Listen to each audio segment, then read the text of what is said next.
dialed in to Box and Brews, you might hear something you can use. like tips on your cash or tips on the suds. You're gonna want to The use smarts of these stuff. because they know the brews. And they know the box, and they know they can't help the stubborn fucks. So listen up, because shit's not funny. And save yourself some Beer money. Bucks.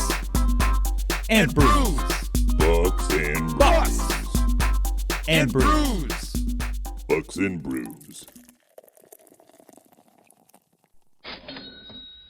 Welcome back to Bucks and Brews. Nick, David, it's been a long time. it hasn't. Basically 24 hours. And because our episode came from what we did last night, and we'll get into that. But did. first of all, David, what are you drinking? So I'm drinking something you would love right now. I have a Smirnoff Ice to start. It's a screwdriver. Oh, that sounds delicious. It is delicious. And then when I'm done with that, I have a vanilla Java Porter from Atwater, oatmeal cream pie from Pigeon Hill. Yeah. Yeah, so And because it's a a limited edition, and this is a limited episode for It us. I brought back the Busch Light Peach because you can't find it everywhere, and I happen to have a couple left that I saved from last week. And then it's not bad. after that, I go to a Busch Light Peach, and after that, I go to Yeah. And so I have a few Busch Light Peaches today. I'm really excited. Good deal. So, We have a guest today. yeah, so we actually met our guest last night Yep. at a networking event that we went to, and we had talked before we Yep. went to this event. We're kind of, you and I are sitting, we're like, hey, tomorrow's episode, yeah, let's do this networking thing. And then almost near the end of the night, we meet Sara, and just in my head, because I'm like, oh, you never know until you ask, hey, could you make this happen tomorrow? And she's like, yeah, I'd love it. Like, this is what I do. So, Sara, thank you so much for joining us. Thank you for bringing an expert in versus David and I's just opinion. Yeah. Thanks for Um, having me. Say, please tell us a little bit about yourself, what you do, and how you actually are the expert versus us. Okay, well, great. It was a lot of fun to meet you guys last night, and I remember seeing you, and I thought, man, these guys are like very tall and like burly guys. I'm like, it was almost like this intimidated stature that you want to like go into, like how you kind of just run the room through your head. Like, what do these guys do? Where are they from? And I remember listening to you with a group of ladies that were doing the painting company, and just like listening to how you talk about businesses and with kids and the different organizations you partner with was really intriguing. So I definitely had to like figure out a little bit more. So I'm glad to be here tonight. I am the owner of True Self Consulting, Business Relationship Marketing. And so I started that company about 5 years ago. I started off in social work for 12 years, working with senior citizens, and anyone in that role that's listening knows that that is a very stressful, heartfelt, like you sit at the bedside of a lot of people that don't have family and friends with them. And that takes a pretty emotional toll on you over time. So I was experiencing a lot of headaches, migraines, things like that. I started going to see a chiropractor. I loved what the chiropractor was able to do for my migraines, got rid of them. I referred like everyone I knew to this chiropractor, and a lot of patients started coming into that office, and he asked me, would you like a paid marketing job? Like where you could actually get paid for all these referrals that you send in my door? And I told him, no. I was like, nope, I'm not a marketing person at all. Eventually I ended up taking the position, no insurance, less pay, no 401k, all the things I lost because of what I believed in is like really getting out there and catching people from another side of something to help them be healthier and maybe keep them out of a nursing home. And so I went with that slant. When I got in the marketing world, I realized a lot of people do connections in marketing really poorly, and that it's very one-sided and it's me, and what can I offer? And I just didn't like that feel. It felt really, really icky to go out there and try to talk to people like that. So I kind of made it my mission of, before I approach anyone or figure it out, I want to figure out how I can support them too and make it very two-sided. And so I started taking on that approach in my marketing to people, and it was warmly welcomed. And I formed a lot of great relationships that way, and partnerships and collaborations, and did a lot of great work, to the point where I said, you know what, I really feel like more people need to know about this. And I developed my own company, and that's what I do. I train teams and business owners, entrepreneurs, and nonprofits how to really get out there and do marketing different. Good.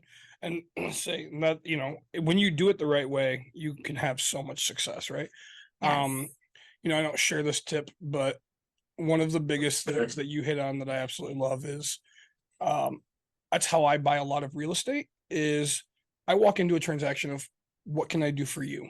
Not what is it Yeah. going to give me? It's what can I do to help you first, right?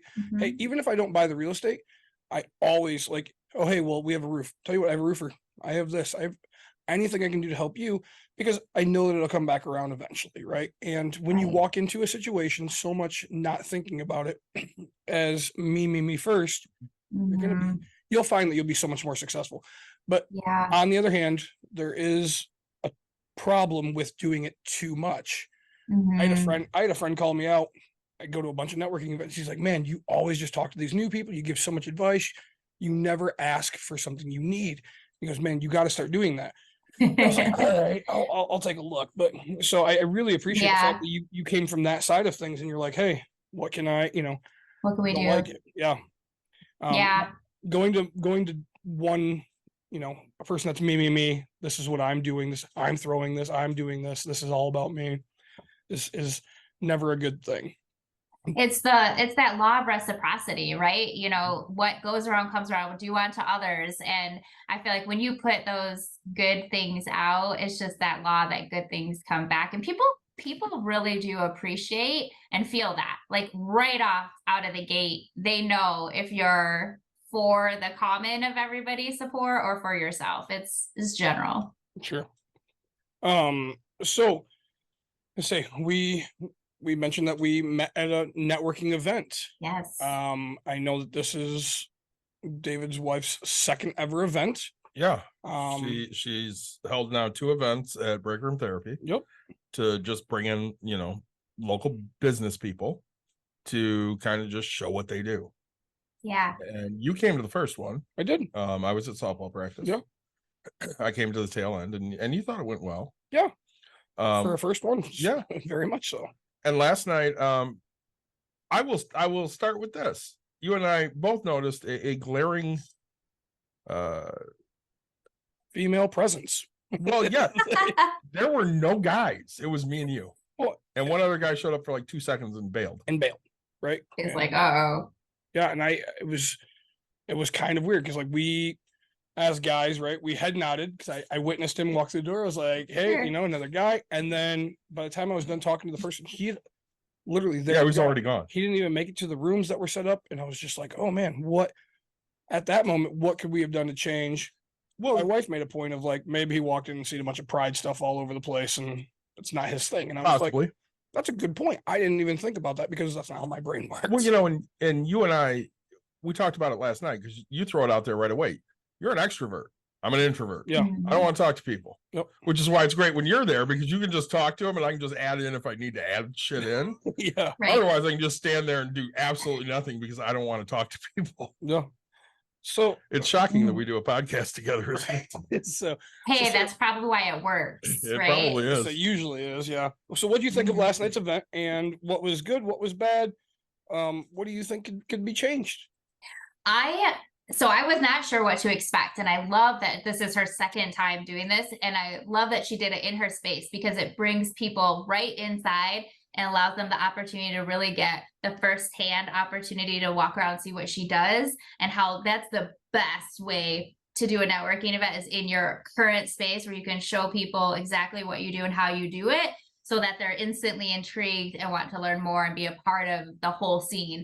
So I love the setting. I think I could tell right away that she took a lot of time. She prepared food and beverages. She allowed people the opportunity to register and have a space inside, which is all about someone else, right? Not just about herself with all those little pieces. She was showing people how she put value into them. Yep.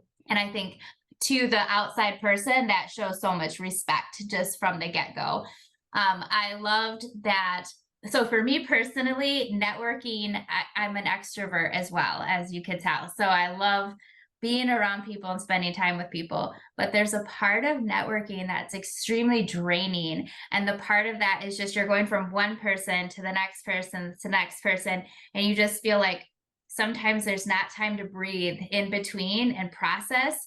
And so that part is always, I really take some time to reflect on every person that I'm talking to, if they're taking the time to reverse and switch the conversation, or if they're just leading the whole conversation.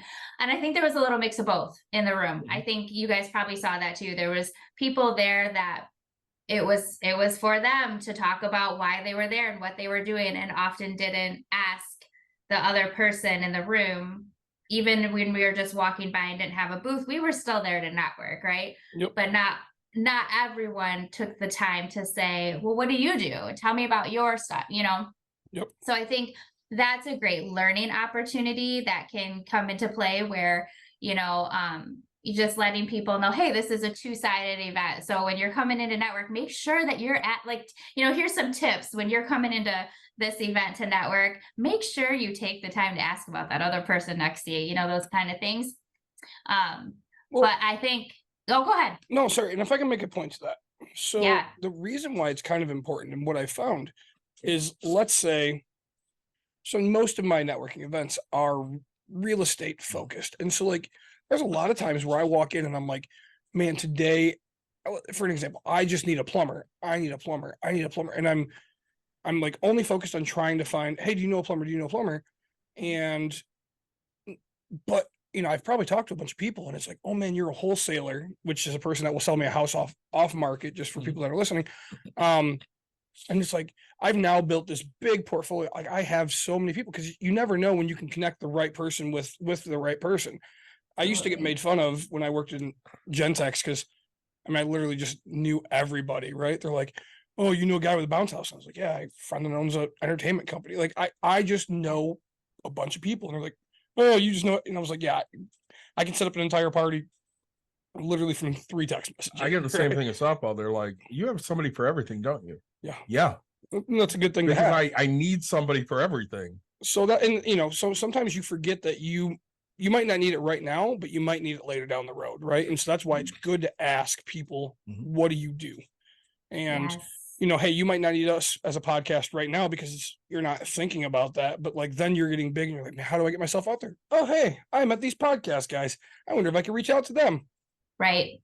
So It's 100%. I did not expect to meet you guys there.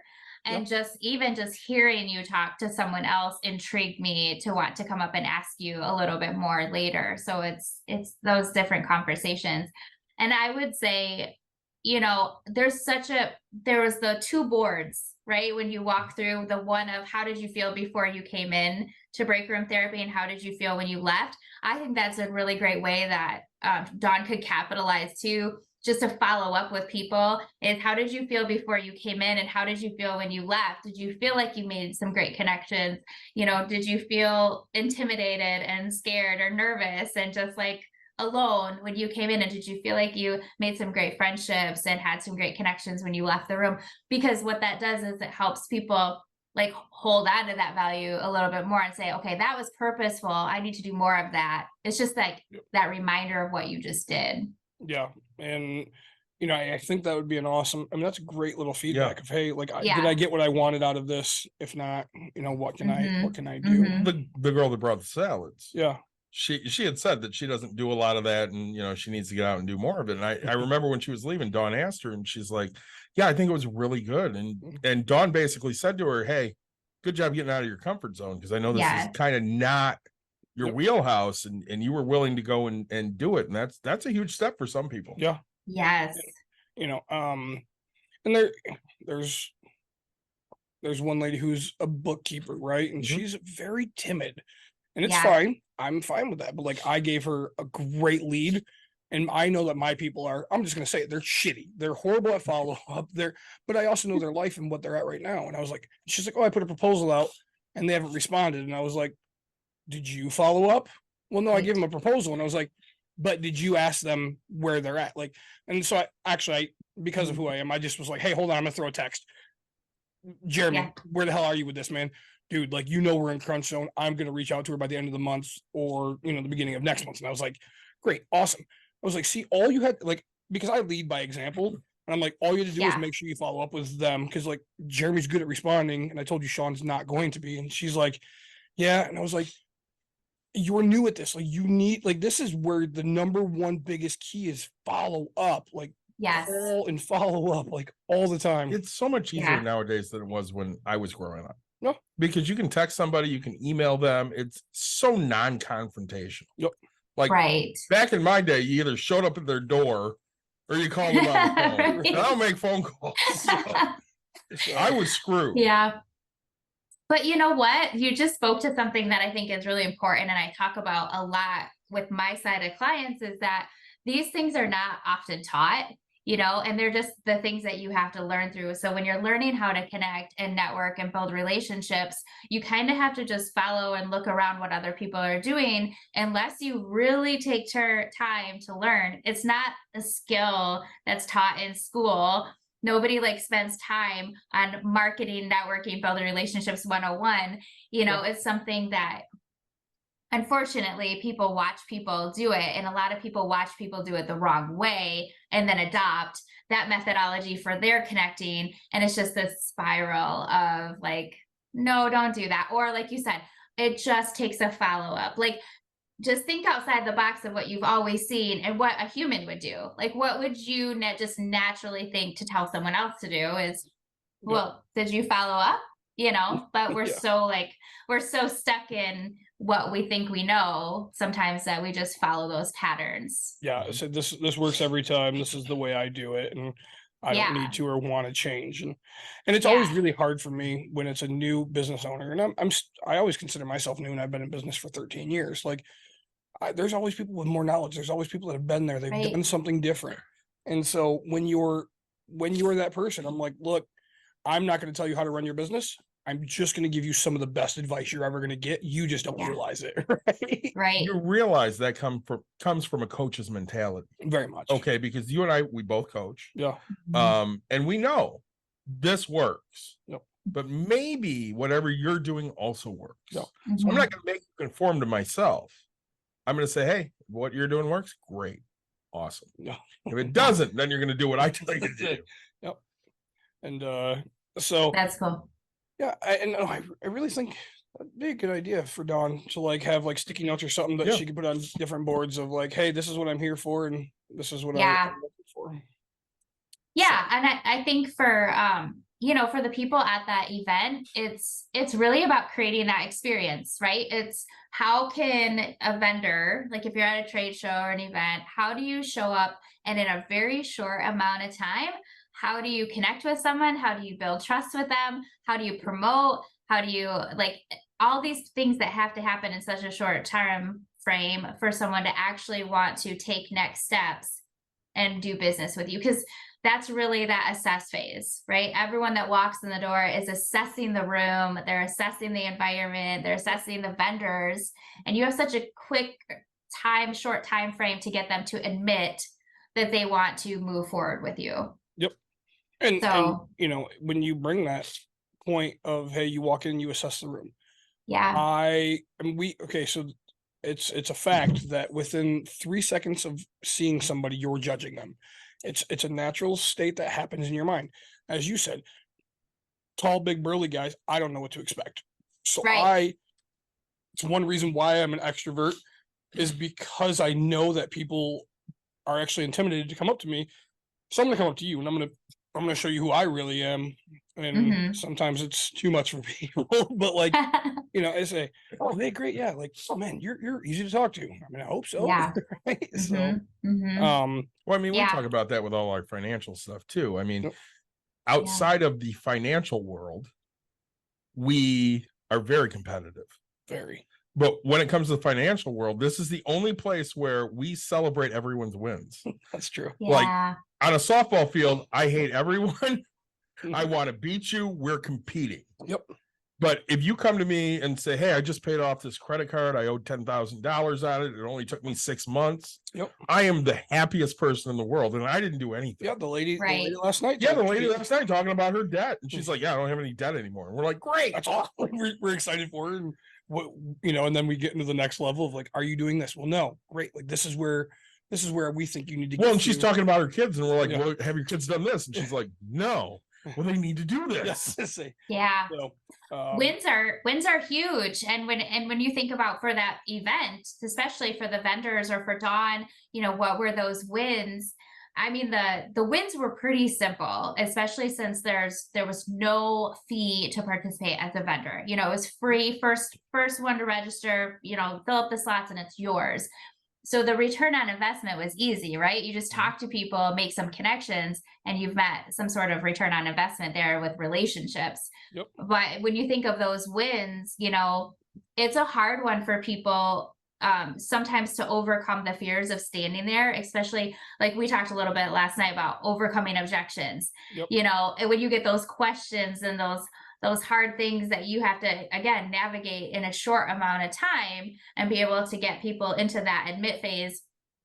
Actually, I mean, the overcoming objections is more of buyer's remorse, right? Like people have to understand the value of something in order to want to buy it. So a great tip for the vendors is to really start understanding the value of what their products are and how to share that value through stories, through like the painters had the pictures, they had the demos there. April with her CBD, she had great display. The display is so important to be able to show value in what you have. yeah. It's what we're horrible at. Yeah. We bring No, a sign. We bring a sign. No, we've done we've done one expo thing, and we just brought a backdrop with our banner, and Yeah, we just put the banner just up, did a and couple that, stickers. here it is. But A couple stickers. We had we had a a lot ton of things, stickers. but I'm saying you do have stickers, yeah. we didn't we didn't do this whole because we weren't selling anything except for ourselves, right? Yeah. We're just Right. put this out there. Hey, So, come over here, roll some dice, and you get a free prize. have some fun, yeah. Yeah. No, and so that's that's great. Is when you have a booth, make sure you're utilizing your booth to the full potential. Yeah, even when it goes as far as swag, I go back to the painting ladies because I just love them. I wish I could remember their names off the top of my head, but I already want to work on a project with them just because they were so real with me the whole time I talked to them. But one of the things on their table, they had candy, right? They had this bag of candy, which is completely unrelatable to their company. So, and I told them this, I'm like, I feel like, a great suggestion for some swag would be something that someone's not going to eat and throw away and forget about, but something like a paintbrush or, the painter's tape or something something tangible for your business that they can give them and that they can be remembered by. Yeah. And I don't know if I froze. No, I think that's a great. We're the painters. The one was Lisa. Yes, I wanted to say Lisa. I was like, no, that's not. I say, and and that I agree with exactly what you're saying. Hey, give something that's part of your business. We talked about last night doing the soy candles. I don't know if you remember those. Sure. Yeah, because my wife did those many years ago. And I talked to him because I watched a guy on YouTube, and he talked about how he basically ruined the entire thing because what he did was he bought all the wicks for like 13 cents, right? And he'd go and give the wicks for free. He's like, here's a wick. Now you have to go now you have to get a jar, now you have to fill it, and you're going to want to do this. And he goes, you put something cheap into their hands, they're going to want to do this. Yes. And it's a huge thing. And I was like, man, I got to learn how to do, because business cards, again, they just go into pockets and people forget about them. Right. And I don't know if you're going to bring up the point, but like one thing I do horrible at, unless it's usually the first of the year where I'm like, hey, every time I meet somebody, I'm going to take their cards, I'm going to put them in my pocket, and then I'm going to reach out within the next 2 days and email them, go, hey, it was nice meeting you, or text them, go, hey, it was nice meeting you. Send their name, send my name, and what it was that they had, so that way we have communication. And then I usually just fail at it, as the year goes on, because again, follow-up is huge. Yes. I will speak to that if that's okay, because I Absolutely. feel like that's been something that I've really been wanting to share more and more is I feel like there's so many opportunities for connections, right? So you get business cards, you get postcard mailers, you get opportunities at an event, you get, you know, whether it's indoor, outdoor, you get podcast opportunities. There's not a lack of opportunity out there, and not even a lack of creative, unique opportunities out there to connect and build relationships. So, you know, when I am like talking about 52 connections that or anything like on that, and people are like, well, what's the biggest challenge with connecting or staying connected or making sure you follow up to build those relationships? I don't think that's the problem. I think it's that we're so busy, or we fill our schedule with other things, and we don't make it a point to, like, we have that great, this is what I'm going to do. I'm going to take these cards. It's a great intention and like really great heart. Like, I want to do this and I'm going to do this. But then we don't take that next step and like put it on our calendar and set an alarm, or make sure we have those cards laid out for the next morning. And, you know, it's those next steps that we don't do, or we find the time to make time for something else. And that's where the relationships and connections and things falter, is that we had these opportunities and we didn't take the next steps. So, and that's no fault to you, because you have the great intention. It's just that reminder to, like, I feel like that's the hardest part. And it's hard for me too. You know, the more connections you make, the more follow through you have to do. Right. Yep. So And there's a time, you know, and you have to figure out, hey, and a lot of time, I don't know what the excuse is. It's just, hey, I'm busy doing something else, or I didn't feel I got any value out of the aspect of things. Yeah. You know, I'm not a person of excuses, right? But I will say, hey, there's something in me that said it wasn't worth my time, because yeah, I tell people all the time, if it's worth doing, you're gonna go put full effort at it, right? I mean, yeah, you know, and you know, if somebody told you, hey, you have to go walk a mile a day for a year and they're gonna hand you $1 million, if you're not a multi-millionaire and that's all you have to do is walk a mile a day, I guarantee you're setting an alarm. That's the first thing you're doing when you get out. You're probably going to be scared to get in a car to get hit, so that way you walk that mile every day, right? Like, yeah. And people forget about these types of things, and it's just do it, right? Like, it is the hardest. Sometimes some people it's just so easy, because they're, you know, the actual connecting with them is the hardest part. The following through, they're like, oh, I love to just send an email and text, and you know, hey, I need a personal assistant to do that. Great. If that's what's going to make you successful, then hire that person. Right. And that's a whole other topic. That's a whole, Even when we look at what we do here, you collect a lot of things.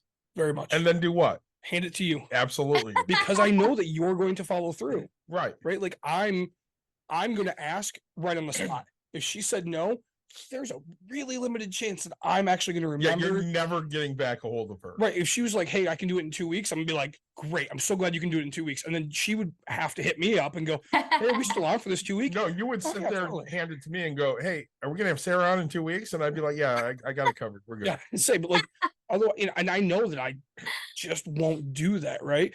I'm not saying this isn't a priority. It's just, you need the immediate yes, return on investment. I do. And without that, it goes by the wayside, because you just have so much other things going on. Right. Well, you know, and I'm doing it with 1 million other people. It's a survival mechanism too, right? Like, there's that other piece of that that's very survival mode that people, especially right now, when you think about recession readiness and things like that, it's like, what are the most important things I have to do right now? Is it getting back to all these business cards of people that I met at this networking event, or is it this? And it's that priority too, because a lot of us are in a survival mode, especially business owners, right? It's, what do you have to do today to get the most bang for the buck in the day that you have, the 24 hours that you have to do it, and make the most of the connections that you can. So there's that too. Yeah. And I want to go on my soapbox for 2 seconds. When you say 24 hours a day, right? And this is what I tell people, like, it literally, like, as a business owner, it's 24 hours a day, right? I had to get yelled at by a few people that I shouldn't be sending text messages between the hours of 11 and 3 a.m. Right. Shit. But like, when I was working my job, I would I knew I was leaving a voicemail because it was his office phone or whatever. And I'd call my lender on my drive at 2:30 in the morning. I'm like, hey, Rob, it's Nick. I need to have a conversation. So like 8:30, 9 o'clock, I was the first person he's calling. He's like, man, dude, do you ever sleep? And I'm like, no, I try not to. Right. Like, but and these people, I think most business owners and a lot of people that come to networking events, they say that they're doing this, but it's like, are you really? Like, are you holding yourself to a big 12-hour day? Like, or hey, I have a day job, I'm working 9 hours, and then I come home and I'm exhausted, and I put in 30 minutes of work and say I'm working in my business. Yes. I'm not trying to be a dick, but are you really? Are you actually giving it the full effort, the full everything? Like, how Yeah. bad do you want it? Because you're right. And especially when we talk about connections and networks and relationships, it is not a short-term game. It is a long haul. You don't get like if you expect to, and you're lucky enough, that can happen where you get immediate results the first time you connect with someone, and you send out 5 referrals and you're like best friends for life and you do business and become partners, right? Great. But most of the time it's a process. It takes multiple touches or multiple times to connect with someone to really like get into that circle bubble where you're doing collaboration work, because you have to build trust. And so if you're in it for the short game of it and you're like instant gratification, I'm going to be 9 to 5 and work within my hours, sometimes it takes working a little bit later so that you can wrap your mind around, what can I do beyond myself and my time in my bubble right now to like reach these people that I need to connect with outside of these hours, because that's when my brain can do it too. And it's just putting in that time and that effort and that desire to want to be in it for the long haul for the relationships. And you know, it goes back to the excuses of, I got to get to more of these. I got to get to more of these. And so Yeah. that brings us to one of the first questions that we have. Okay. Say is, if people want to get to more of these and they keep saying it, what's the best way to go about finding networking events? Yeah, I think one of the very best ways, everyone has a phone nowadays, and most people are on Facebook and LinkedIn and Instagram. I use Facebook as a big platform and also LinkedIn, and you can actually just search events in Facebook. So if you do a Facebook event search, you can actually type in what type of event you're looking for. So you can decipher, do you want to attend entrepreneur business types? Do you want to attend arts and crafts? Do you want to attend beer and, you know, drinking, parks, concert type events, whatever that is. So you can kind of narrow down your search, and then you start just scrolling through what's coming up. And what I've done is just start reaching out to the person that is holding the event. So whoever the event coordinator is, I just send them a message and say, hey, I saw your event on Facebook, or I saw it on Eventbrite, I saw it on LinkedIn. Yep. This is what I do. I would love to support your mission and what you've been a part of. And I'm wondering if there's any space for something that I do to be able to contribute or partner with that. And so, and kind of, I leave that open. So I don't say I'd love to be a vendor with a table at your event, because that's very direct and maybe they don't need that, but maybe I can fill a different space. Maybe I can volunteer, or maybe I can show up and help in another way, or maybe they need a speaker. And if I don't narrow it down to, I'd love to have a table, maybe they say, wow, well, what you're doing, would you like a breakout session, you know? Yep. So I think opportunities are there if you just kind of reach out and say, I'd love to contribute to what you're doing. And is there a space for what I have to offer to be a part of that with you? That's where I had found, and I would schedule events probably 5 days a week. When I was doing a lot of events consistently, I was doing them 5 days out of 7 usually, and a lot of them were on the weekends. So I would say if you're a person that wants to participate in a lot of events, you might want to get used to the idea of working some weekends for a little bit, because a lot of them happen evenings and weekends, depending on the season too. Seasons affect when events happen. I would put on your own platforms that you're searching for events. Like, I'd love to participate in new events. I'm hoping to grow my business this way. If anyone knows of any suggestions or opportunities out there, please, you know, send me a message, let me know. I'd be grateful. And just kind of put that ask right out there. I would, any part of groups that you're a part of, if you're part of groups, I would ask if they know of any events coming up, or I would host your own like Dawn did, and just open up your space and say, hey, I'd love to have a small group come out and visit and network. So those would be another great way. Is if you're a vendor and you go to events, I would start taking some cards with you and not have them like in your hand, like you're like, you know, spread them out on the table, right? But just have them in your back pocket. and start going to events and saying, how did you hear about this event? And start asking people how many years have you participated here? And what do you like most about this event? And kind of get a feel for how much did this event cost you to participate in? Is there a lot of traffic? Did you get a pretty good return on investment? Things like that. If they've been coming year after year, I would definitely be talking to the director of the event while I was there and saying, I've really heard some great feedback from your vendors already. It sounds like everyone loves participating in your events. If you have any space coming up in your next one, could I be on your invite list? Would that be a possibility? I have a card, I your contact list, and make sure that you leave them a way to contact you and get their contact information. Sure. And I think that's did I freeze? great advice. I mean, we can still hear you. Yeah, we can hear you. You just froze. It's all right. You there? We'll catch up. We are. Can you hear us? Hello? I think I froze. Did I you freeze did, or did you? We heard everything you said. We heard everything you said. It was great. Did I freeze like this? Yes. Yeah, Okay. absolutely. That was the look. Say you nailed it. Okay. And I think that's great advice, right? Because if it's an event that's bigger, right? I mean, they're doing something right. So Yeah. want to get part of that. Even with us last night, Yeah.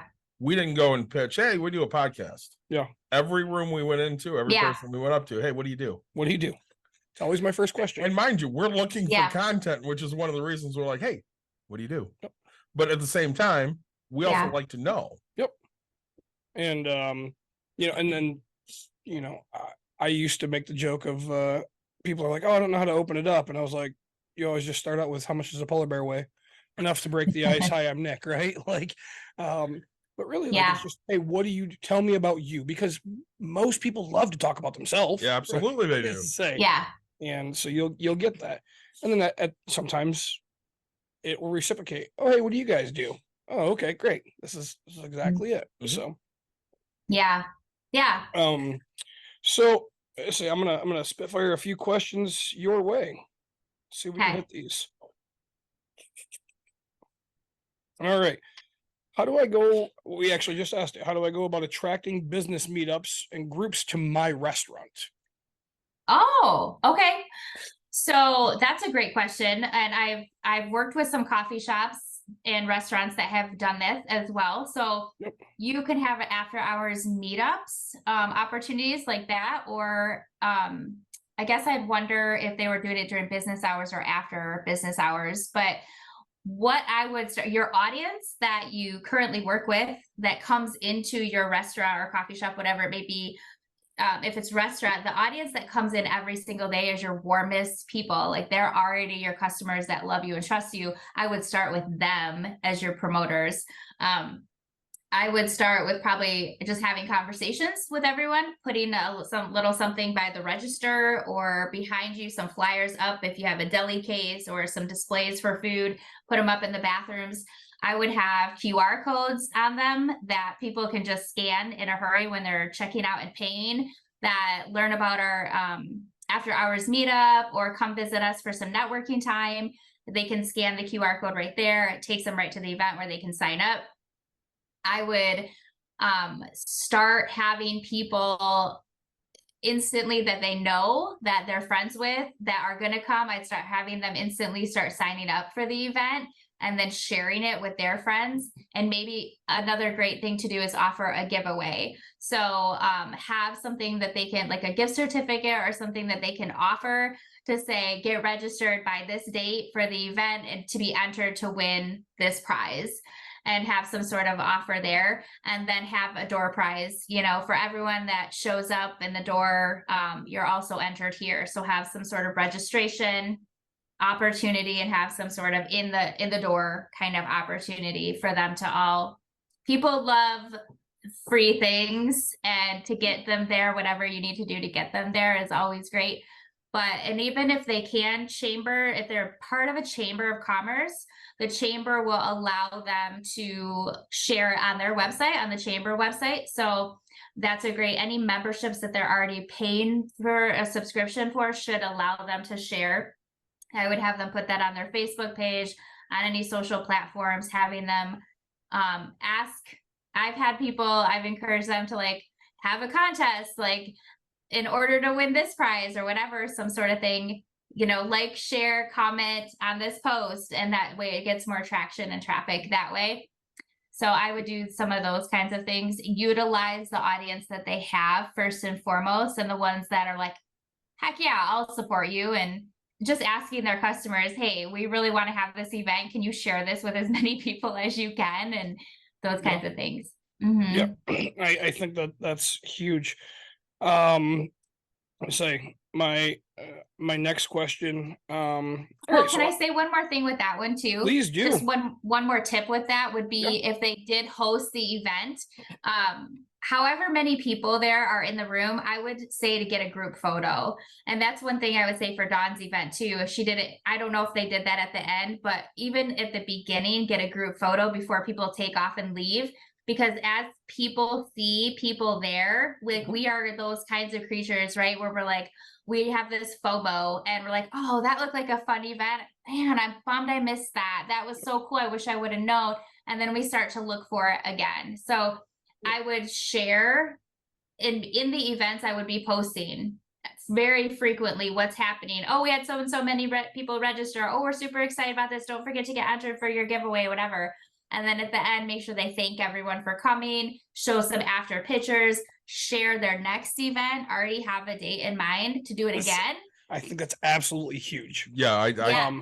And great tips. this isn't a picking on Dawn thing. This is, I mean, No. Well, and again, you don't know what you don't know. right. And so, like, I'd asked her at the end of yesterday, I was like, hey, when's your next event? I don't know. And I was like, right, because in the time before that, I was like, one of the best advice I can give you is, like, start setting this on a constant, so that way, Yes.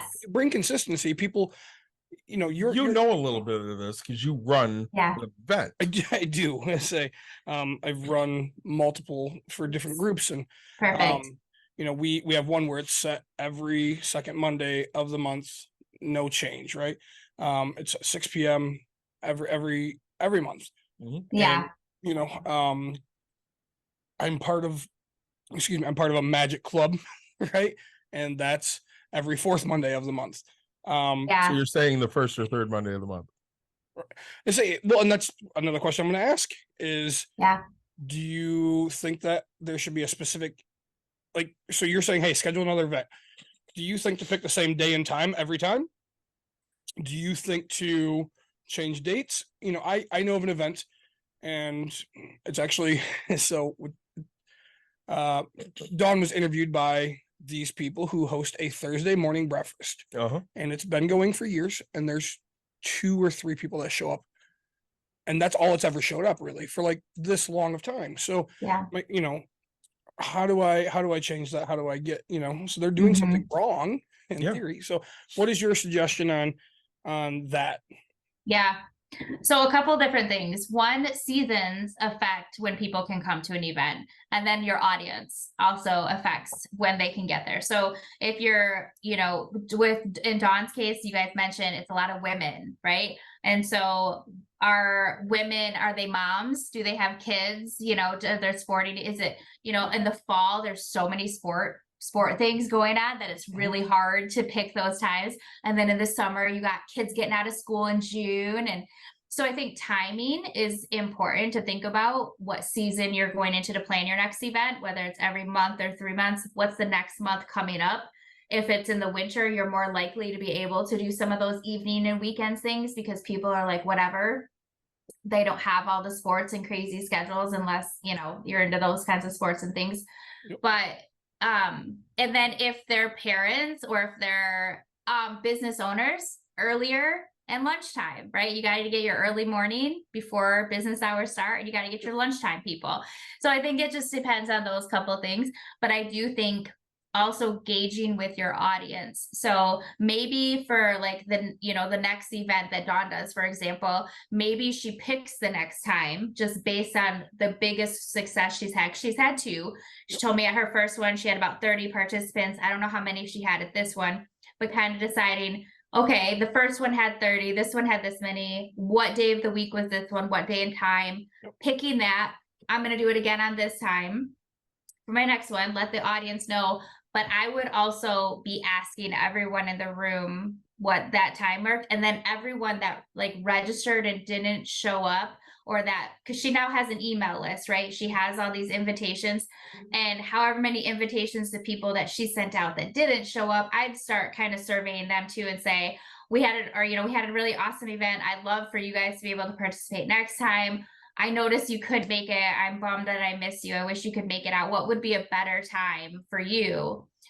So I think you have an opportunity, especially if you're capturing emails, to send out a poll or some sort of follow-up that says, we want to continue to grow and reach more people in the community and make this even bigger. We might need to even expand outside of our four walls to do that. But what are the best times for you guys in the summer? And then, ask maybe again in the fall, because you do have to kind of gear towards your specific audience. Oh, I agree. And with that, right, you mentioned, hey, we can outgrow these four walls, but that's where networking comes in, because I almost guarantee there's somebody here or somebody that will come in that owns a bigger place than you and doesn't want to do this. They're already just so busy. They can make it for the hour, but they don't have the 3 hours to set up. They don't have the want, the need to get food, to get drink, to do all this. Hey, can we use your space? I'll do the setup. Great. Like, hey, because there's people who would love to be the head of the event, who want to share their product but don't have the space, right? So like, find a need, fill a need, right? Well, I know how much work went into this, because Correct. we don't clean the rooms the way they looked last night. Like, there was not glass on the floor. Right. Now, when my wife cleans rooms, there's always Some glass on the floor. Yep. I'm much more meticulous because I have OCD. And she'll yell at me. She's like, hey, we don't have time for that. Just get it dirty clean and we're great. Yep. Whereas last night, when you walked into a room, you weren't stepping on glass. Nothing was getting stuck in your shoe. She made sure that it was clean. Yep. No, and that's, Yeah.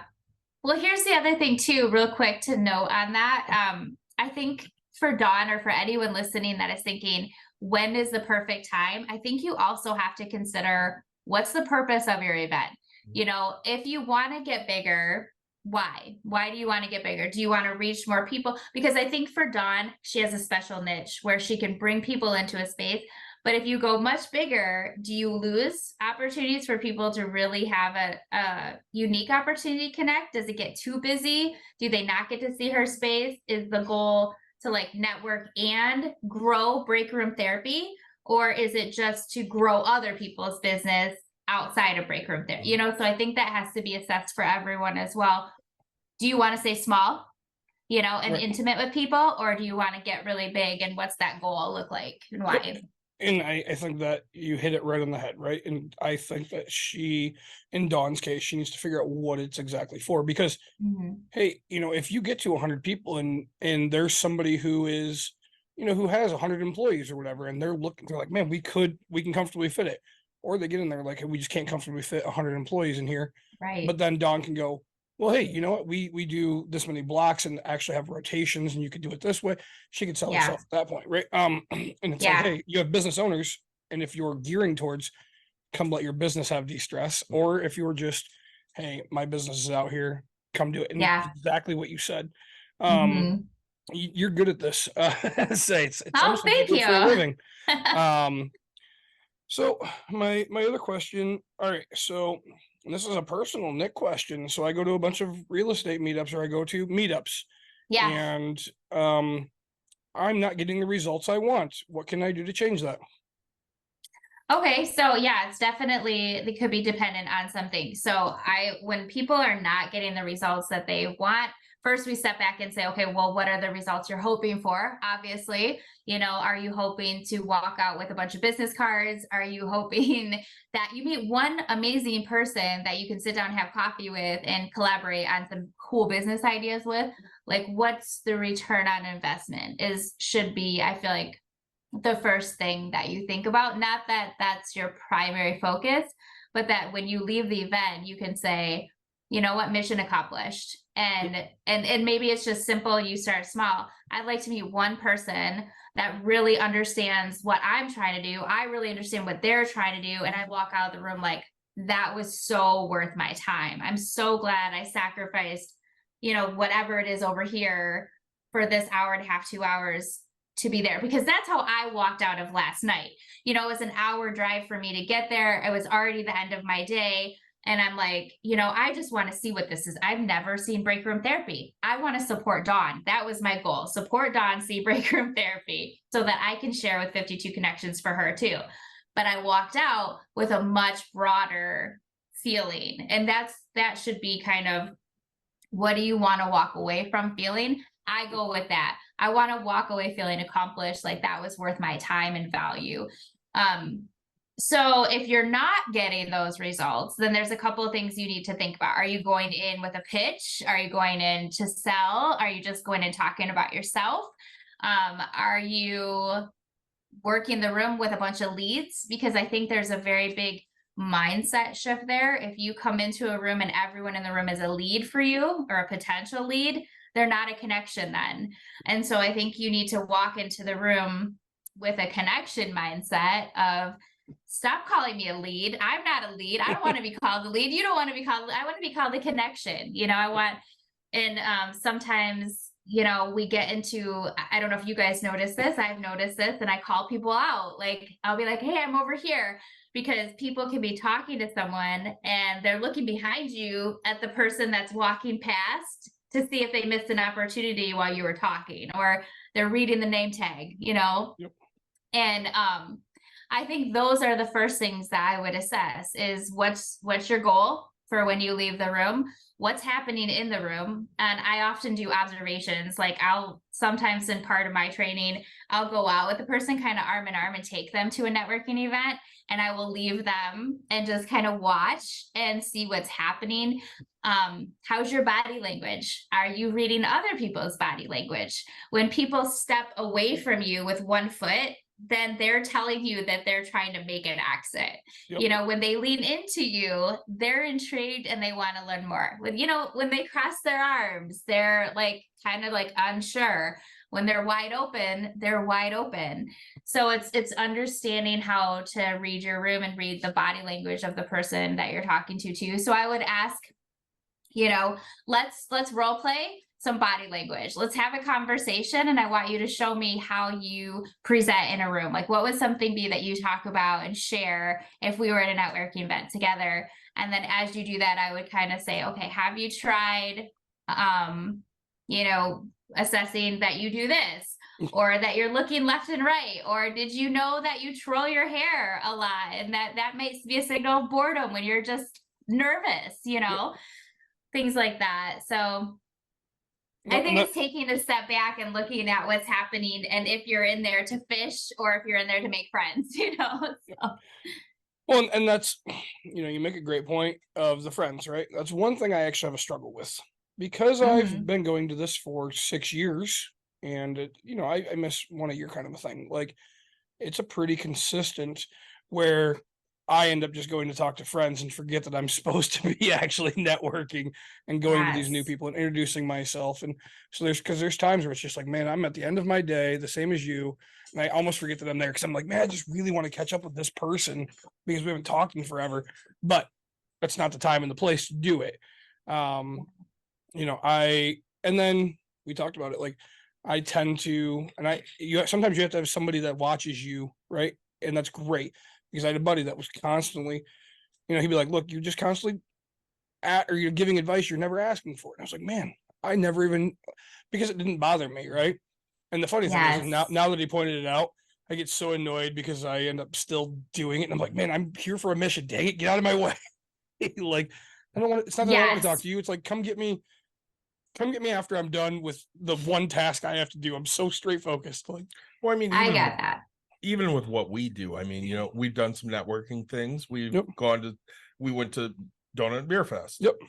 And when we're there, we want to learn about what everybody else is doing, because we are so money focused that we not only want to share our knowledge of that, but we want to celebrate everyone's successes. So we ask things like, hey, you know, what's your market share look like? What is your most popular brand? What are you doing to, you know, bring in more people? Because those are things we actually care about. Yep. And there it is. We don't necessarily, you know, know everything, obviously, but we want to learn as much as we can. And that's part of the reason why we do what we do. I mean, we got bored during the pandemic, so we just started getting on Zoom and talking about bullshit. Yep. And it just kind of grew into, hey, this is what I know. Like, you sat there going, hey, I know how to buy a house. Yep. Let's give you that. TJ and Danny went out and bought a house. Yeah. So great. I said, hey, let's take $10,000 and throw it in dividend stocks and see how much we can make. And I took $10,000 from my daughter and threw it in a bunch of dividend stocks, and she made a bunch of money. Yep. Right. So I mean, we look at those things, and it's the only place we are at where we're always trying to help. Yep. Yeah. And it doesn't matter the business, right? There's always something that we can hopefully see from the outside.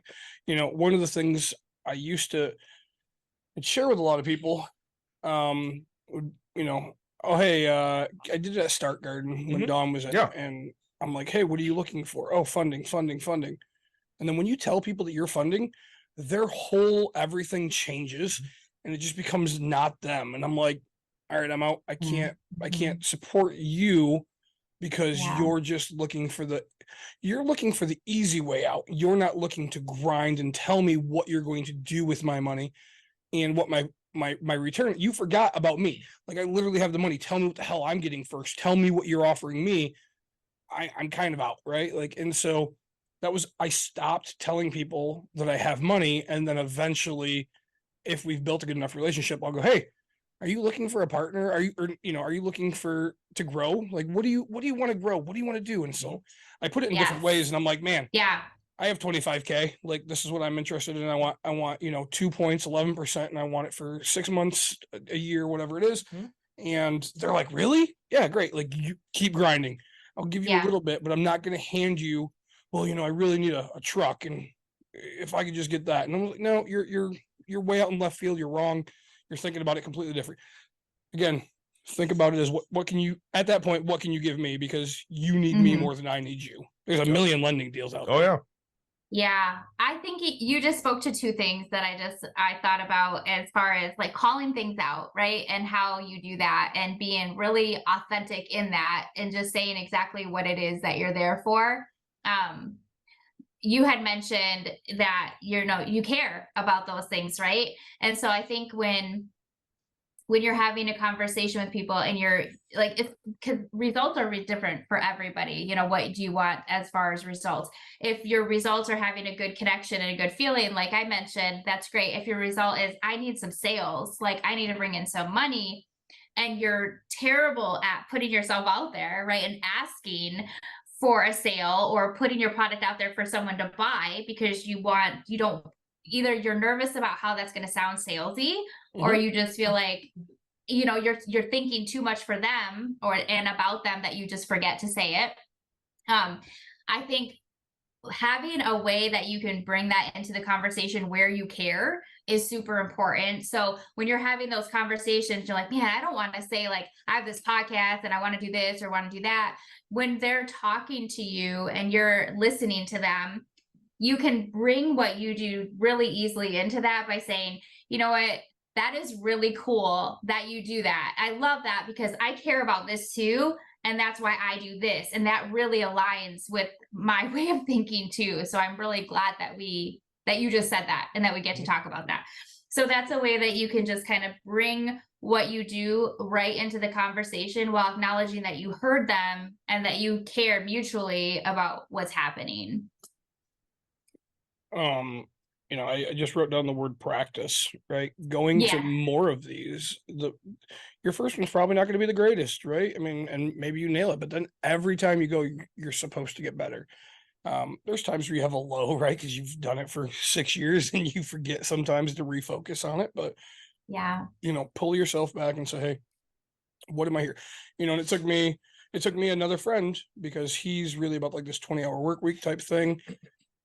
And, I had a lot of friends that like, hey, what do you get out of it? And I was like, look, making connections is the biggest part of my bit. It's why I'm successful. Mhm. Well, I need to find deals, and that's great. And then they went and they were really successful for like a 2-year period.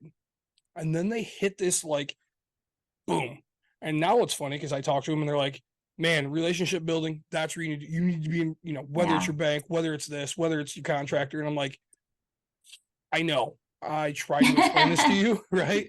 You asked me what I got of going to this, but it's really just that, because maybe it's that person needs to see that you're constantly making the effort and they're at the same thing as you, right? So because you're Yeah. in houses, Yeah. Finance guy, Okay. do you always use Rob? Depending.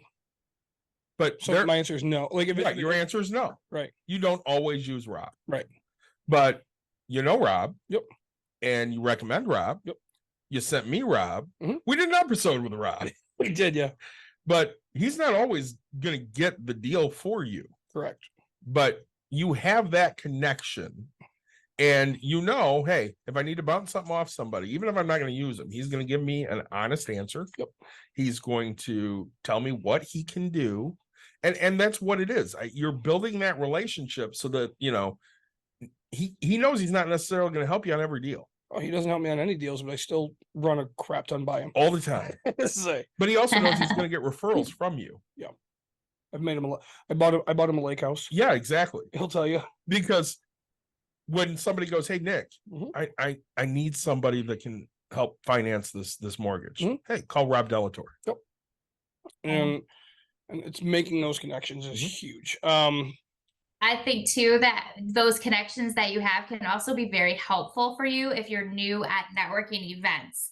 So taking the people that you know and bringing them in arm with you and saying, hey, dude, like, I know you could benefit from this too. How about we do this together? It's sometimes easier to have a partner in crime and just someone that you can bounce if you're extrovert, introvert, whatever, and that they can be like your wingman or wingwoman. And if you fall and you get nervous and you stutter, they can help pick you up the conversation. It's okay to stutter. It's okay to be nervous. That's like a whole training, like be you. But, and I think people view that really well when you are not scripted. But I think having, and even if I tell people, if you're a member of the chamber or some sort of organization, again, use those people because you pay for that. Like, bring them in and say, they have ambassadors. Chambers have ambassadors, and they're supposed to meet you at the door and talk to you and connect you. So call ahead and say, hey, this is my first time coming to this event. Like, you know, those early bird breakfasts or chamber bashes, things like that. This is my first time coming. I'd love for an ambassador to walk me around the room and introduce me to people. And the same thing with any type of event. Say, hey, you know, you might know more people. Can you come around and we can introduce people to introduce people? Like, it just takes a little bit of the edge off sometimes. Yeah, and that's a great advice. I Mm. do that with quite a few. So one of the big things I've done now is when new people come up to me because they're like, oh, hey, how do you get to retired life? And I'm like, you're not there. Like, here's what I'm going to tell you, right? Go to this person's a wholesaler, this person's a contractor, this person's a plumber. Yeah. You're going to need to meet all those people before I can walk you through any part of what you want to get to, right? I love your end goal, but here's what I'm going to tell you. I literally met all of these people and then it all came together at once. Oh, Yeah. And sometimes it makes sense. Or sometimes they're like, no, I just want to know the end result. And I'm like, you can know the end result, but it doesn't change your life, right? Right. And sometimes people just don't, they don't process that and take a step back and go, I really should listen to that advice. So, Yes. Yeah. But now you had mentioned having giveaways. I really enjoy that idea of getting it out there. Yeah. One thing I'm horrible at, we talked about, I'm horrible at technology because I don't want to be good at it, right? Like, Yeah. I know enough to turn my phone on and drop it into a pool, but say otherwise. Now, so do you have advice for people that aren't good at the technology side, but would love to host an event? Yeah. So, I mean, think back to old school, how people used to do it. And that's really how the best relationships are built these days. They're not built on social media, even though we utilize those platforms for social media. What the real meat of relationships happen person to person. Yep. So I encourage people, go old school and pound the pavement, like go around your community. Everyone can put a flyer together, right? Oh, and if you can't, you probably know someone or someone knows someone that can help you put a simple flyer together. and have them printed off at the local library or at home and take them physically into your community, hang them up at libraries, ask your local restaurants or coffee shops if you can put one up on their, most places have a cork board for business cards and flyers, ask them to put them up out there. Talk to your friends and family, ask them to share the event, have that contest, you know, and you can get a lot of engagement through social media without being tech savvy by having other people do the work for you. Yeah. So, you know, all you have to do is like, comment, and share, and you'll be entered for this like big giveaway. And then all these people are building your engagement and things for you at that point. You know, email messaging can go either way. It can be simple or it can be difficult for people. So if you know, if you're good at emails and if you have some emails, I would do a mass message for emails. But if you're not, don't even worry about it. Some people don't read them and it's hit or miss. I think if you go in, and this is how I've done a lot of event planning and reached a lot of people, is if you just go in the front door, introduce yourself, and say, hey, I'm putting on this event. This is why I'm putting it on, why I feel it's important. I'd love for you guys to be able to participate and be a part of it with me. Would I be able to at least put up a flyer in your window, or, you know, share a little bit more about it with you, get people talking about it? And so I know we kind of jumped on a little bit. I don't know if I got the direct answer. Do you think that it should be stuck to the exact same time, the exact same day? Yeah. I mean, again, I think that depends on, you know, your target market. I think if it's business owners and you need to get to them early in the morning, I think you should be consistent in the morning and the lunchtime so that they can plan their schedules. Because again, you're trying to get them to interrupt their work schedule to be a part of this too, potentially, depending on their work. But and that also can apply for moms, you know, that are home, like doing homeschool and things like that. If you're working with a lot of women, they might, if they're at home working, they need to work around their schedule to be able to do that. So I do like consistency. Yep. I do.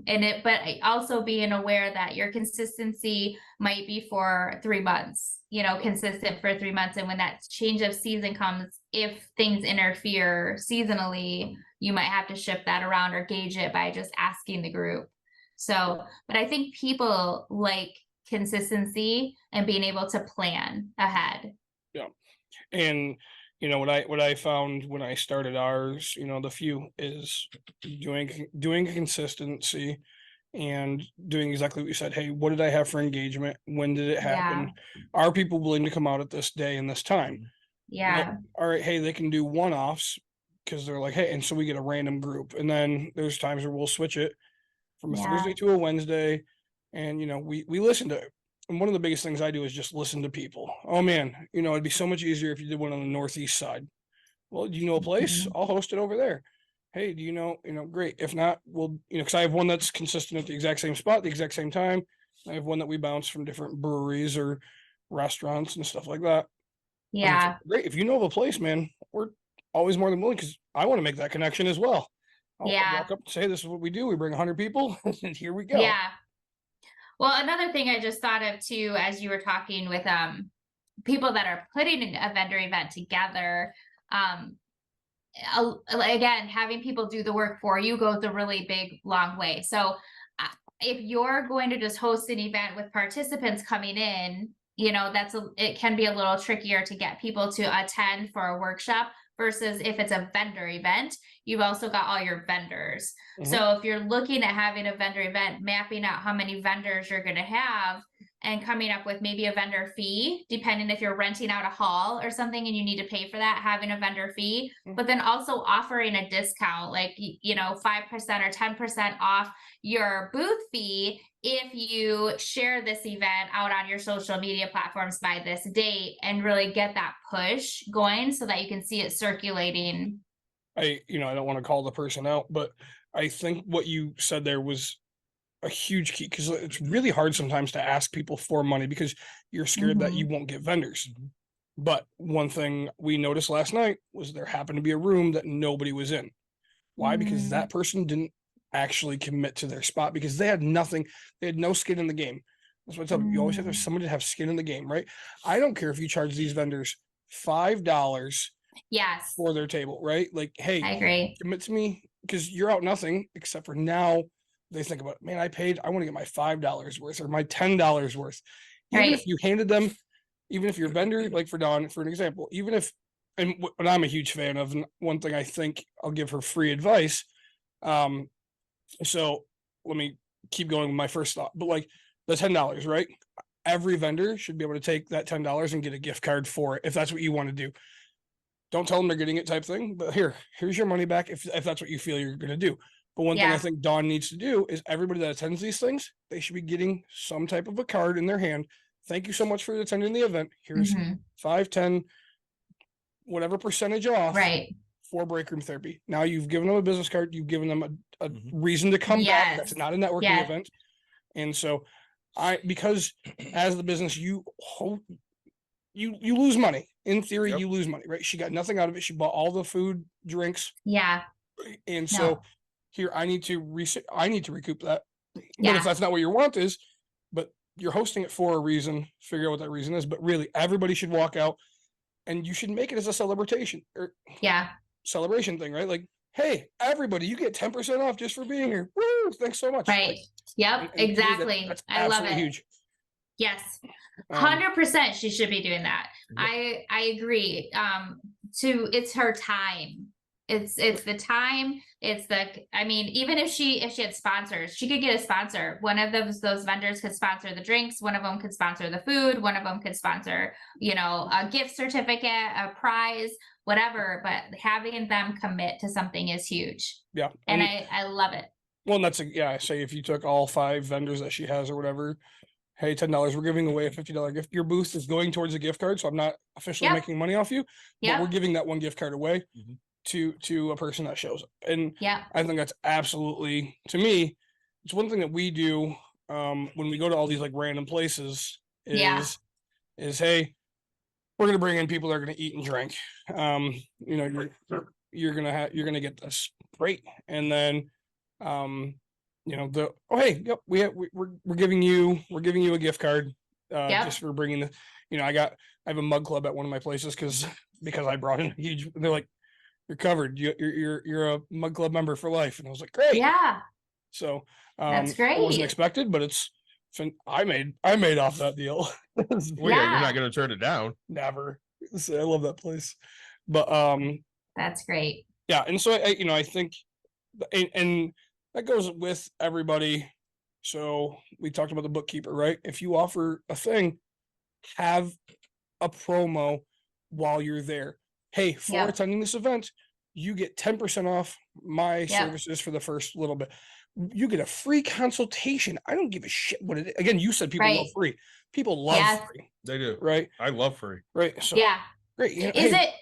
Would it hurt her or would it hurt someone else? If you did a buy one, get one, come to this event and then your friend, next time you come, it's a buy one, get one deal or something. Is that, think of something that's not going to hurt you to lose out on. And also again, getting a new person exposed to break room therapy too, or wherever it is, like just to get more people in the door. Yeah. And I think that's, because when you look at like a restaurant, right? They talk about it. Hey, so John Taffer actually does a great talk about it. He says, when the person comes up, manager goes to the table. Hey, is this your first time joining us? The answer is yes. Right. I'm handing them a 50% off, or their napkins are going to be a different color. I'm handing them a 50% off thing for them to come back and try it again. The next one, I have it. Hey, you handed me this 50% off right away. I now know you're here. Hey, come back. You got to try the dessert, or you have to have an appetizer. These are the 2 greatest things. I'm going to give it to you for free. Come back and join me again. Because now you've made 2 connections. The 3rd time they're hooked, right? To get them to come back 3 times is absolutely. So now I've learned so much from that. It's like, hey, this you have to give, and you're going to receive like crazy from it. Do not ask for anything until you've made deposits from someone, right? Like, I think that's just such a big piece. Like people, the biggest reason we feel uncomfortable asking for something is because we probably haven't made some sort of deposit. And it doesn't have to be a money deposit. It doesn't have to be a physical. There's emotional deposits, there's spiritual deposits, there's just connecting gift deposits, there's any kind of like something, a little nugget knowledge deposit. If you give someone a deposit, you're much likely more to get a withdrawal. When you ask for a withdrawal, they're going to be like, oh yeah, you need help, or you need something, you need me to volunteer. So with Dawn just doing like that, there's a big deposit for everyone in that room that she just gave a huge deposit for. It would be no issue for her to ask, hey, are you good with like, paying $10 to this next one? Like, I need to cover my food and beverages, and I need your skin in the game, because I really need everyone to show up for all the people in the room that are showing up to meet you. So. Yep. And I think that's, I mean, she had a tip box out, which I think that was for door prize. no, it was for the person that brought the salads or whatever, right? Okay. She can tell you the whole details. I don't want to get into what I seen and what I heard. It doesn't, but like, oh, okay. I will tell you that, the box is black. It's kind of tucked to the side. Yeah, there's a little, but like, hey, actually ask for it. Yeah. Right? Like, yeah. People will, and at the end of the night, I reached in my pocket and I had a few bucks and I was like, oh yeah, here, I completely forgot to throw in. And, I always intend to try to give, because I want to see this grow. Yeah. Like, so, all right. Now, last night we talked about some of the positives. We did just name off a couple of the things that she could work on. What do you find to be the biggest pitfall of an event? Not just last night, but like any event in general. I mean, that there's a few things. I think one of the things for me is when I walk in and talk to a vendor, someone at a booth, if they just talk and talk and talk and talk and talk and never listen, I think that's a kind of a turn off. I think if you can tell that someone is not in it for other people, that's a turn off. I think one thing that can be done poorly is not acclimating your participants to the space. And I think Dawn did that well. I mean, I always tell people, tell me where things are when I walk into your home, if I'm a guest there and I'm visiting, and that's her space, and so she's inviting people in. But like one of the first things that she did was showed me where the bathrooms are. And that's such a warm thing to do, because it's telling people that she's inviting them into her home. Like, this is like my space, it's now your space too. And so like little things like that, when people don't do that and they don't do a good job of acclimating to the environment, I think you have people that walk around like lost puppies or sheep. They just really just kind of wander and feel awkward. I think one of the things that, and with acclimating, letting people know what to expect when they come in, like, this is a networking event. I'm going to have vendors here. They've all been instructed that this is not just for them, this is for both of you. So they should be having conversations with you as well. There's going to be food, there's going to be drink. I'll give you a tour. Like, just kind of let people know the communication. If there's a lack of communication leading up to, about, and after, I think that can be a pitfall. Like you said, having a way for her to follow up and offer the 10% off or something is great. If I never knew Dawn and never heard from her again, or even like, any kind of follow-up, and I left with such a great feeling, I'd kind of feel like let down, like, well, I was just there because I was there. But to know that I was there and appreciated for being there, I think is important for people. And are great ways, again, to like build that long-term relationship where people are going to want to come back. I think if it's really handy, like Dawn knows everyone in the room. So if you have someone that knows the people, or if you, the person that's putting it together, you've communicated, you've talked with, you've gotten connections with all the vendors, I think it's really key to position yourself to be available to people. I have seen it where the directors or people that put on the event just have their own table, or stick with one portion, or find their own job, and they're so distracted where they could have such a great opportunity connecting and like, hey, Sarah, this is so-and-so, and this is so-and-so, and this is Lisa, and you should, gold to be able to like know that Dawn's going to introduce me to everyone she knows, because I know nobody. Yep. So I think that could be a huge missed opportunity. I think if you go in with an expectation that's unrealistic, you know, then that's a missed opportunity for you to really connect and build something cool and just walk out there with something you never imagined to experience.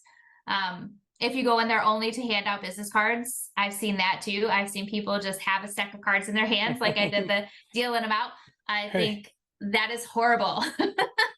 I say, depending on how you do it. So, right, I had my stickers in my hand.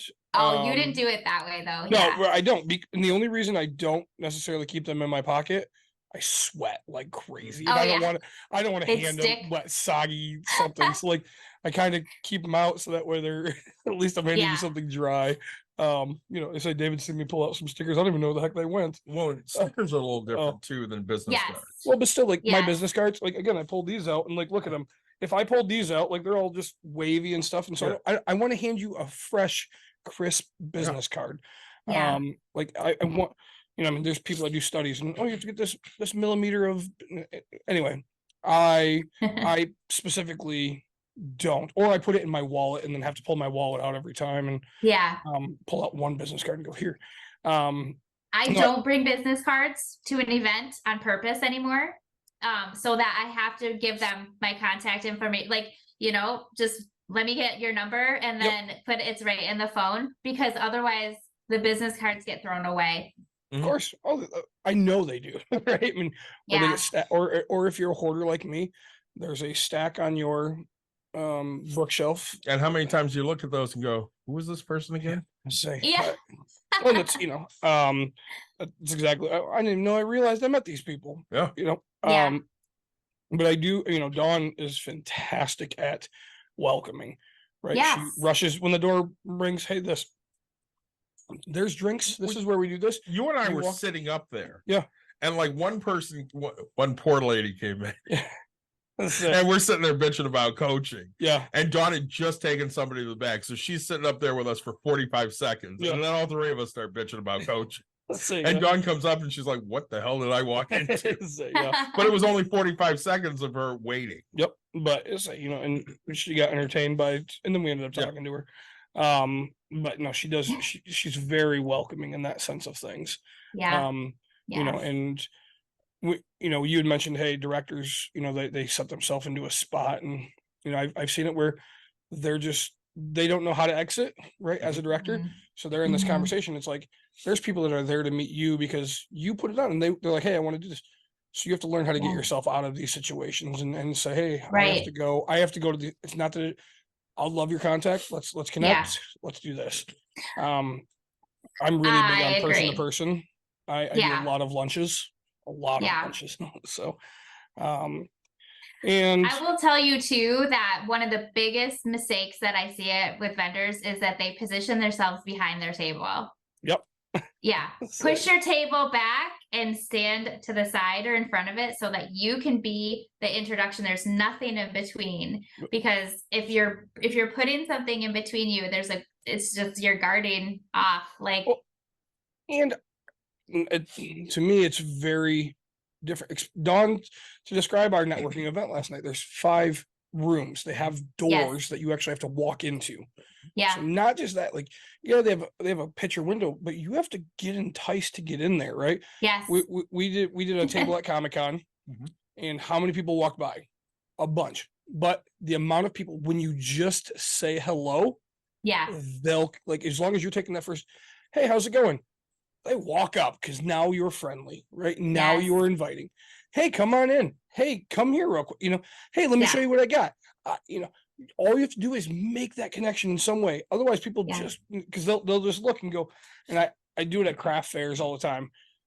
Like 90% of the time will buy from your booth if you just said hi to me. If you show me some type of like all you have to do, but like if I walk through and you don't say a word to me, there's a huge potential that I just, even if I like your stuff, I'm just like, you're just here because you want to sell me on it, right? Yeah. Unless it's something I absolutely love that takes me 4 months to get you your your dish towels. Yeah. My Yoda dish towels. Yeah. Well, and with the space in that room, you're right. You had to walk in a door and then you have just a narrow space. And if there's someone else already talking, I would walk past the room because I'm like, well, there's no space. I'd have to like kind of interrupt the conversation to get through. With you guys, I like covered in the corner there and just kind of hung out. But like not everybody would do that. And I think if you push your table back, it makes the whole space open and inviting, saying, come on in. Like there's room for everyone in here. Like and you know, one thing as you said, you walked in and tucked yourself into the side. But if you notice, like, one thing I know about me is I'm a big dude. So when I go in, I don't block the entrance. I try really hard to get myself to the side. I want everybody to be able to see, and I want other people to feel welcome to come in. Because I know I'm an intimidating guy. It's not that I want to be. I'm actually pretty decent to talk to once in a blue moon. Once in a I while. piss people off all the time. Right. You know, and in my head, that like, and that's what people don't understand. It's like, that's how my brain works. My brain constantly thinks about, where am I positioning myself? How am I doing this? What am I doing? You know, one thing most people don't know about me, I absolutely hate eating in front of people.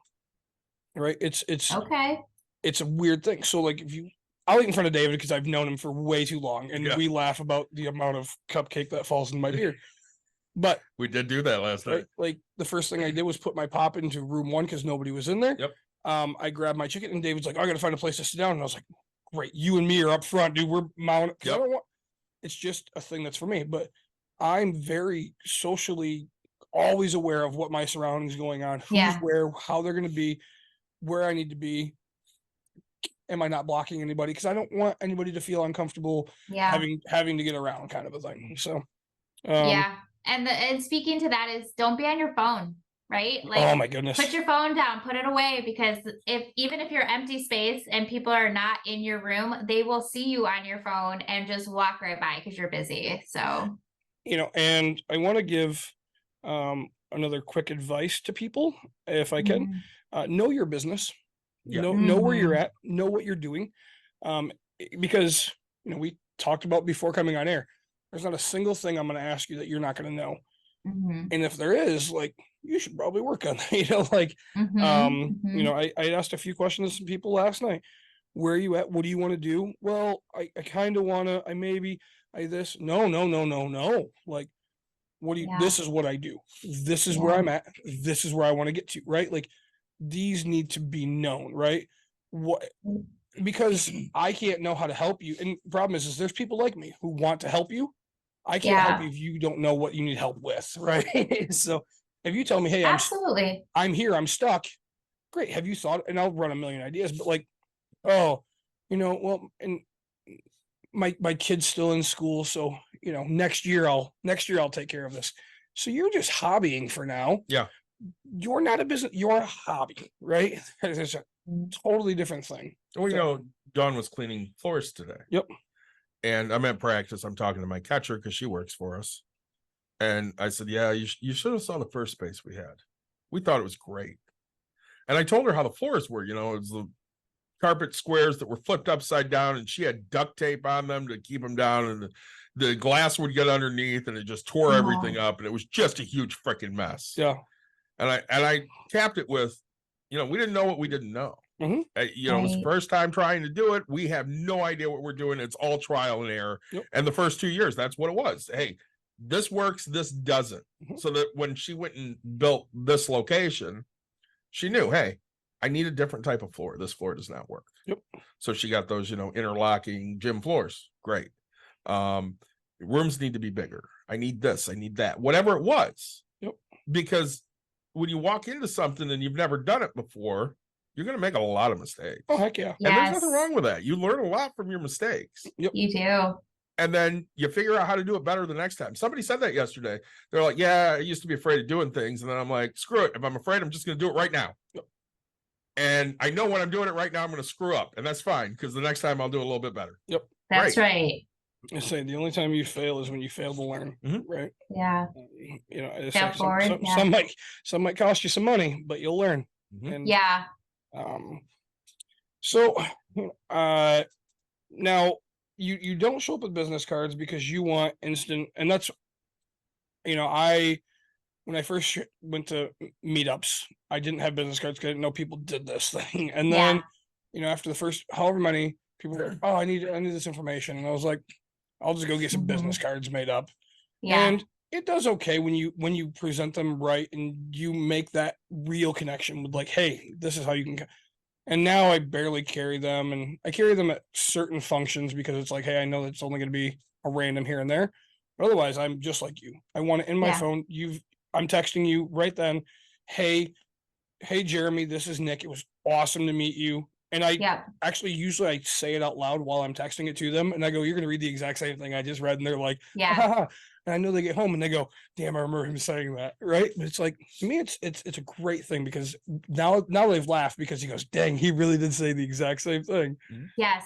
Well, and what you did there too is that you didn't just wait for someone to take the opportunity to get back to you. You took control and you said, you know what, I'm gonna be the one that initiates this to make sure that this connection happens, to make sure that this follow-up does what I said. I'm gonna say I'm gonna do something, I'm gonna follow through, right? And so if you just hand someone a business card, you are at the mercy of what they're going to do next. And they may or may not follow up with you. And so I just like, hey, let me just like take this a step forward and just exchange our information this way. That way I know I have your information too. And then I can follow up with you as well, just in case life gets in the way or we get busy and we forget after this event. We go to bed and we're like, oh, that was really great. What did I do? Yeah. So, You know, how many drinks? What? No. No, So, Well, I mean, that happens. how many people's names did you remember this morning? yeah. None. Right. None. I mean, and that's I tell you all the time. I remembered Sarah's because Yeah. when it came through on my phone, it I said know, Sara. like David. Well, it's like, Yeah. and Dawn had tagged it, and I was Yeah. like, "Yep, now I Yeah, know you, who's you coming." put in. that, and Dawn's like, "Hey, it's with Sara," and we're like, "Cool." I know, I just saw that. That's awesome. Yeah, and to me, I don't know. I'm really good with names, right?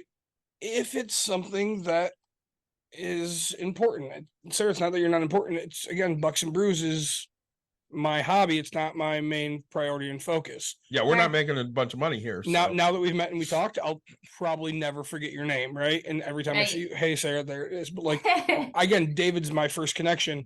I'm going to remember it every time after that. Yeah. So, Yeah. you know, and because what we did wasn't in the business, and then really what you kind of did was like, hey Nick, are you interested in going this way? Yeah. And to me, it's like your lead on this one. If she follows up, then I'll know who it is. But really, that's kind of how I Yeah. look at things. It's Yeah. like, hey, again, she wants something, or and granted, I really enjoy. Why don't we change topics a little bit? So, the 52 for 52. Why don't you tell us about that? And then also, I don't know if it's out and you're talking about it. Tell us about your other thing. I won't say the numbers, but if it's not out, that's fine. Yeah. That's not out yet, but that's Okay. coming. So I actually it was funny because when I was telling Dawn about it, April Moore, I always say her last name wrong, but she was there with the CBD. She was like, should we pinky swear on this? But it is something that I definitely want to pursue with you guys as I grow into this. But 52 connections in 52 weeks is a resource guide that has 52 different industry and organizational leaders within it that represent different companies and that are all warm connections for people that are looking to grow their business, whether they're an entrepreneur or a nonprofit. So I thought of this. I was actually writing a book pre-COVID. It was 52 connections in 52 weeks, and it was going to be a workbook. And I was interviewing different industries and organizations on the benefits of networking and connecting for their particular company and what that looked like for them. Then COVID happened and none of us were sitting across from the table anymore. And I was like, I probably need to figure out how I'm going to do this different. And so I thought about doing it as a guide where people could meet virtually as they could for that time being. And then when we got back to meeting in person, they could do it that way. But everyone that I talked to, and I said, hey, do you want to be a part of a resource guide where people that are out there trying to connect would have this book and you'd be in it and they can connect with you anytime they want to learn more about your industry with a goal of you learning about them too. And with another goal of getting this done in 52 weeks, like one new lead connection network a week. Everyone was 100% yeah. Like, why wouldn't I want to do that? Right. Yep. And so this is now the second year that I've done it, going into the third. I'm already working on the publishment for 2023. I have people that are committed and I'm going to go beyond 52 Dawn is in the book. She represents break room therapy. So she is one of the 52 connections. And so it's up to the people in the book. You know, I don't sit there and babysit over them and say, who's your connection this week? You better be meeting with someone. The goal for them is to take the initiative and say, you know what, I have this resource in my hands. I'm representing my industry. I'm going to go meet with some cool people that said yes to a warm connection too.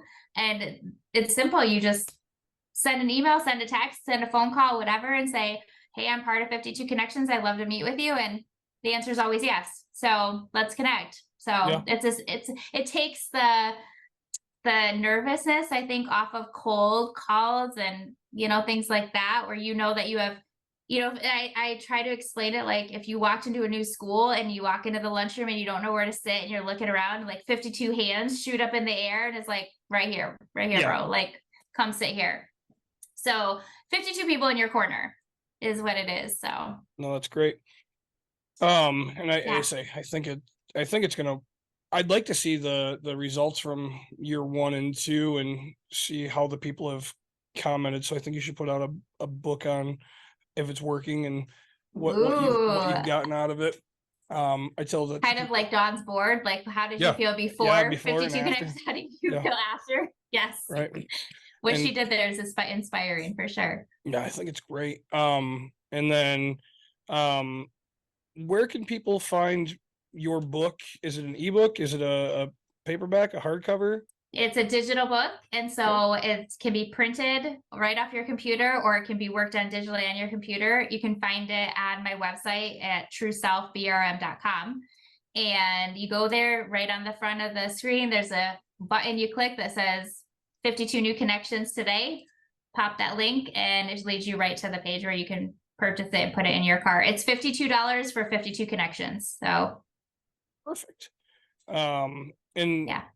I mean, does it have like questions and kind of how's it laid out, or is it just like, hey, this is a business name, this is a phone number? Great question. So yeah, everyone has a little bio picture, like they have a headshot in there, and then all their social links that they wanted to put in. So their website, maybe their Facebook or their LinkedIn. It also has their email, their phone number, and a little tagline to describe what they do at the bottom. And then there's also extra connections ideas in the back of it. So if, let's say, you know, like 5 people in the book and you're like, man, I know these people, I could reconnect with them, but I just saw them yesterday at church or whatever, and I just caught up with them then. I need there's ideas for additional ways to connect in your community with other people outside of the book if you need additional people. And then there's a kind of a workbook area where you write about, you know, what week you're in, who you connected with, and what your experience was, because I know it's hard when you connect with a lot of people to remember everyone at the end of the year who you connected with. And I've been in that space where I've been like, crap, I know that person was really great. I wanted to follow up with that person, and now I cannot remember where I connected with them. And so my hope is to have a space where you can document that and go back to it and follow up. Sure. Control F. That's what You know how to do that. Yep. I can't do it on my phone, so it's not happening. Yeah. So now you have a business that you've taken. Now, what's the largest group that you're getting events for, if you don't mind sharing that? The largest group that I get events for? Yeah, so you're So- hosting for a big event. I don't host a lot of big events anymore. So what I do is I train vendors for their events. So I actually, if someone is going to be a part of an event or if they're hosting an event, I can come in and I can train the vendors and do like a little mini, like 30-minute, 1-hour workshop on how to have the best results as a vendor, or how to have your best results with this event. So I train people, and that covers everything from, you know, what the goals are, what core emotions and feelings you want to attract with your customers walking through, to what your table setup should look like, to your body language. We go into psychology of that, to how to make it ask, like how to actually put it out there of what you're looking to do and what you're looking to accomplish. And then it goes into follow-up things from there. So it kind of takes from the start to the full circle of how to be successful after. Sure.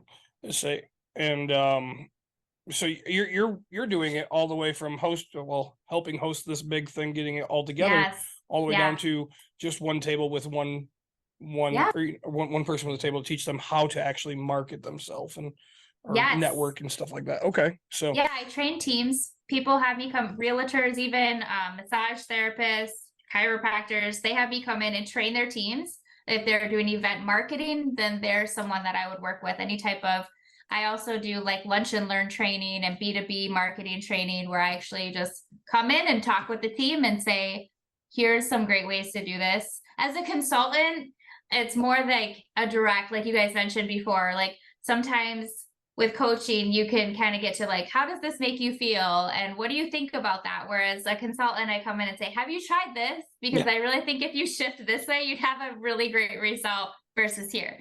So I take a more of a direct approach on like what I've been able to see happen, watch success and watch fail, and take that and show clients.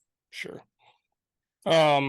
Sarah, say thank you so much for joining. Is there anything that we didn't hit on that you'd love to hit on? Oh gosh, I think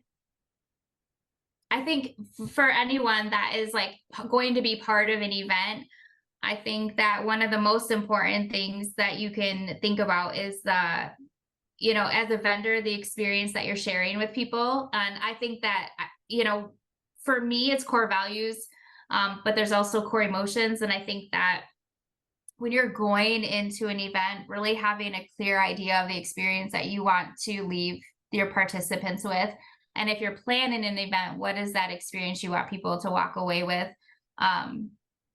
It doesn't just help with the whole overall, because I think it really starts with emotion.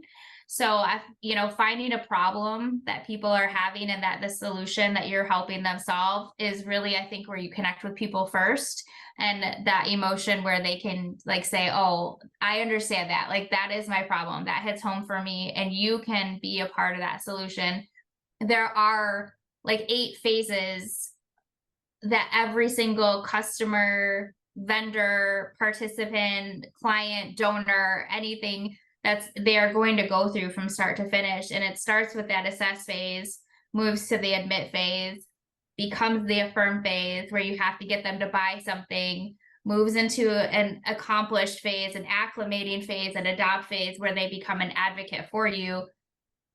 Taking a person on a journey from like start of you really just connected with a core emotion for that person and created an experience for them so far to the point that they become an advocate for you later on that you didn't even see starting over here. That's where that magic happens. So thinking about how you take someone on that journey from where they see you to where they are like out there advocating for you for free and sharing everything about you, sharing your future events, sharing anything that you need to sell, or, you know, helping your business grow, being a referral source, and just, or having you on a podcast. From one step to the next can happen overnight, right? Or it can take a while, right? So I think just kind of thinking outside the box when you go into any event or connection space of like, there's going to be an experience that you have no idea of what could come from it yet. And you just have to be open to those possibilities. And I think that you'll be successful that way. I fully agree. Right? Can agree anymore. Say, and we always finish this up with the same way we start, right? Like, subscribe, share, tell your friends, tell your family, because that's what we're doing. We're networking. We're trying to throw ourselves out there. So the more you do that for us, the happier we are. Absolutely. So yes. Say, and Sarah, one more time, if you wouldn't mind telling people how they can connect with you, how they can find you, that'd be great. Yeah, the best place would be on my website at trueselfbrm.com. And then I also have True Self Consulting on Facebook. I'm on Instagram the same way. So, and LinkedIn. So Perfect. Thank you so much for joining us, Sarah. We had a great time last night and thank tonight. you Yeah, guys. What do You do guys tomorrow? are fun. Don't be surprised if we ask you back at some point, because we do that quite a bit. We do. Oh, that would be awesome. I would be honored. You guys All right, are a well, hoot. You hang out for a minute. We're gonna cut recording Okay. here in a second. Thanks again Okay. for joining us, everyone. We should Be here back next week. Yeah. All right, good. So we'll join everybody next week, and thanks for joining.